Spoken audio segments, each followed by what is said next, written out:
अस्सलामुअलैकुम viewers, rare garden में मैं हूं आपका होस्ट बिलाल और आज फिर हाज़िर हूं एक नई वैरायटी के साथ। बीट रूट, बीट का एलिंड्रा, ये देख लें। जो हमारे आम बीट्स होती हैं गोल वाली, वही चीज़ है लेकिन ये ज़रा लंबी होगी।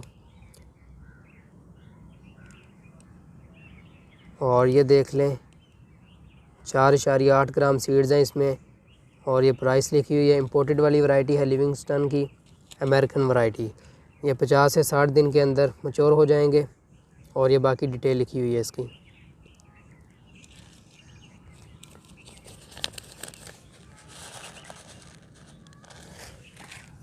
इसके लिए जो सॉइल मिक्स है वो पीट मॉस और ऑर्गेनिक कंपोस्ट यूज़ की है मैंने। और सीडलिंग तैयार कर रहा हूँ इसकी मैं पनीरी। 3 से 4 इंच का पॉट लिया है और आप चाहें तो डायरेक्ट भी सो कर सकते हैं इसके सीड। मैं डायरेक्ट भी लगाऊंगा लेकिन पनीरी भी तैयार कर रहा हूँ।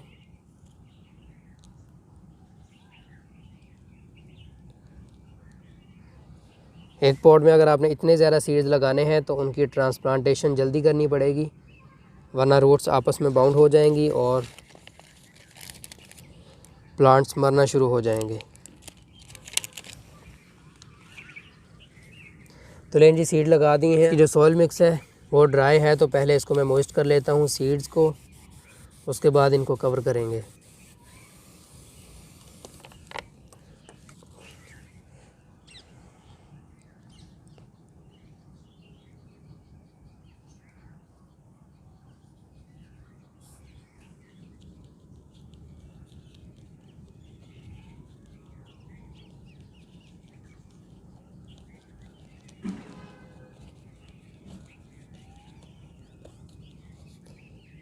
ले जी, सीड लग गए हैं। अभी इसको पानी दूंगा मैं। एक मरतबा भर के पानी दे देना है ताकि मॉइस्चर ख़त्म ना हो।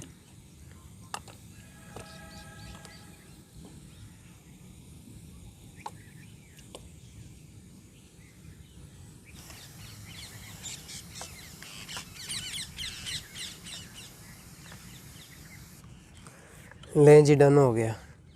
अभी इसको टैग लगा देना है बस। बीट का हो गया। ये वाली वैरायटी मैं पहले भी लगा चुका हूँ इसी सीज़न में, और अभी ये वाली दूसरी वैरायटी लगा रहा हूँ बीट की।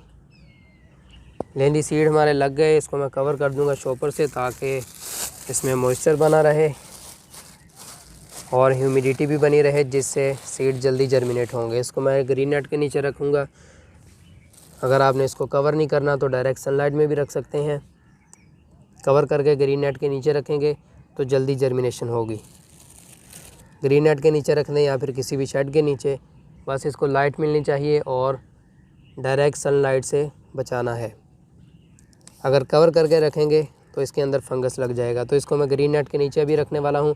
तो जैसे ही सीड जर्मिनेट होंगे आपके साथ शेयर करूँगा। 7 दिन बाद, 7 दिन पहले बीट्स क्लाइंड्रा के सीड्स लगाए थे और आज 7 दिन के बाद का रिज़ल्ट आपके सामने है।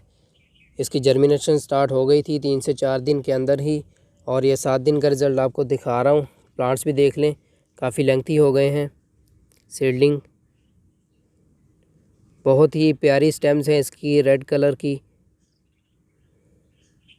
और ये इसके लीव्स हैं लेकिन ट्रू लीव्स नहीं हैं।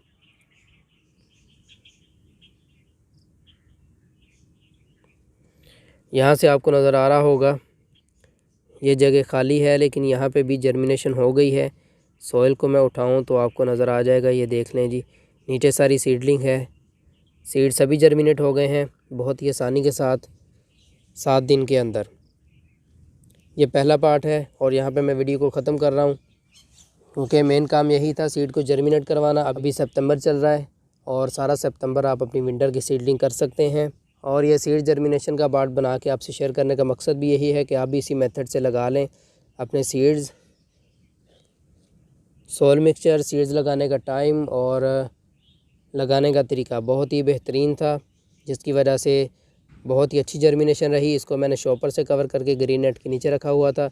जैसे ही जर्मिनेशन हो गई तो इसका मैंने शॉपर उतार दिया और इसको मैंने अभी तक ग्रीन नेट के नीचे ही रखा हुआ था, लेकिन अभी मैं इसको रखूँगा डायरेक्ट सनलाइट में ताकि ये लेगी ग्रोथ करके ख़त्म ना हो जाए, मर ना जाए, बल्कि सनलाइट से इनको एनर्जी मिले और ये अच्छी ग्रोथ करें। और जैसे ही इनकी रूट्स बाउंड होना स्टार्ट होंगी इनको मैं सेपरेट कर दूँगा, शिफ्ट कर दूँगा ज़मीन में, और कुछ पॉट्स में भी लगाऊँगा। तो वो मैं दूसरा पार्ट बनाऊँगा इनको शिफ्ट करते टाइम, और जब ये हार्वेस्टिंग के काबिल हो जाएंगे तो इनको हार्वेस्ट भी करेंगे। ये तफसील के साथ दूसरा पार्ट बनेगा। तो दोस्तों उम्मीद है कि आपको मेरी ये बीट्स की वैरायटी के ऊपर वीडियो पसंद आई होगी। वीडियो को लाइक करें, कमेंट करें, शेयर करें, और जिन्होंने अभी तक मेरे चैनल को सब्सक्राइब नहीं किया वह चैनल को सब्सक्राइब कर लें। तो मिलते हैं एक नई वीडियो के साथ, तब तक के लिए अल्लाह हाफिज़।